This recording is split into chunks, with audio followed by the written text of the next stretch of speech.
Goeiedag. Vandag 'n interessante bydrae van die oorlog in Angola toe ek daar was. En hierdie het gebeur op so die 4de Februarie van 1988. Ons het daai dag briefing gekry. Ons intelligence het opgetel dat vir die eerste keer het die FAPLAS die vermoë gehad om rigting te bepaal vanuit hulle mix uit.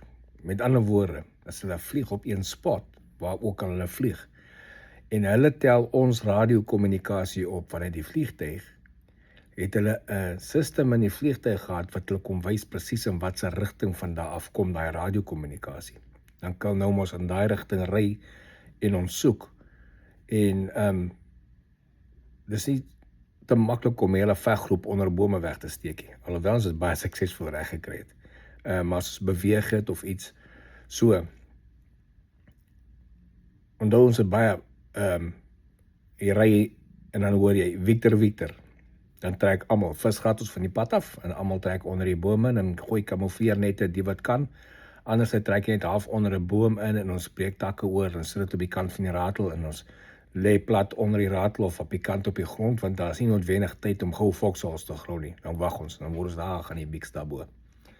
So, die opdrag wat ons daar gekry het, sodra ons die message hoor, Victor, dan is daar radiostilte, tot headquarters vir ons op die radio loog, op die lug sal roep en sê, okay, alles is veilig, gaan voort en die netwerk is weer oop. Ons kan weer op die radio praat. Interessant hoe hulle begin goed develop het vir oorlog en hoe die FAPLAS eers dan daai tipe vermoë gehad het in 1988, die 4de Februarie. Nou ja, obviously, vandag weet ons, al daai tipe goed is lank al beskikbaar en jy kan nou pinpoint teikens bepaal en alles van sekere instrumente af wat vliegtuie gebruik in oorlog. Maar dit was die begin daarvan. Voor dit het hulle nie daai vermoë gehad nie. Onthou jy, elke dag ry ons konvoi of iets, of ons lê net onder die bome vir 'n paar dae en wag vir die volgende attack. Dan sal tot 50 tot 60 sorties 'n dag wat teen ons gevlieg word. So daai mix was in die lug die hele tyd. Dit het nogal gehelp as dit bewolk was, en dan kon ons nie sien nie. Dan is nie baie ge-worry nie. En dan ook ons kon bepaal wie vlieg. As daai mix doelbo bly, hy kom nooit af nie. Jy kan hom net sien, doelbo gaan hy. Partykeer sien hom nie eens, hy vlieg te hoog.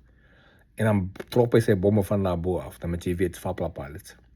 Hulle ry rond, hulle soek, kan mos daar sien hulle ons, drop hulle bomme, gaan hulle huis toe en sê hulle vir die headquarters, so dat ons gesien en ons geteken en ons gebom en hulle het getryf, maar ons is nie eens na by ons nie. As hy daar bo vlieg en hy kom so kort af om te kom kyk en hy gaan weer terug op, Cuban pilots. Maar as hy hier tussen die bome rondry en soek na ons, is Russian pilots. So ons kon uitfigure wie vlieg, en ook op wie skakel in op die frequencies, ons het alle frequencies gehad, ons kan luister wie praat met wie.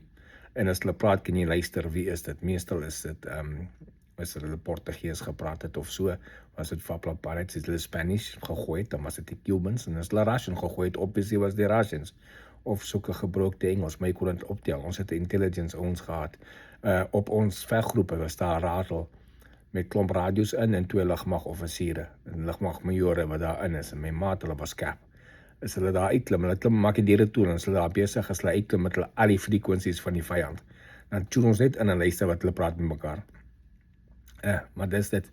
So dis is dan die vandagse interessante bydrae vir die oorlog in Angola. Sien julle later.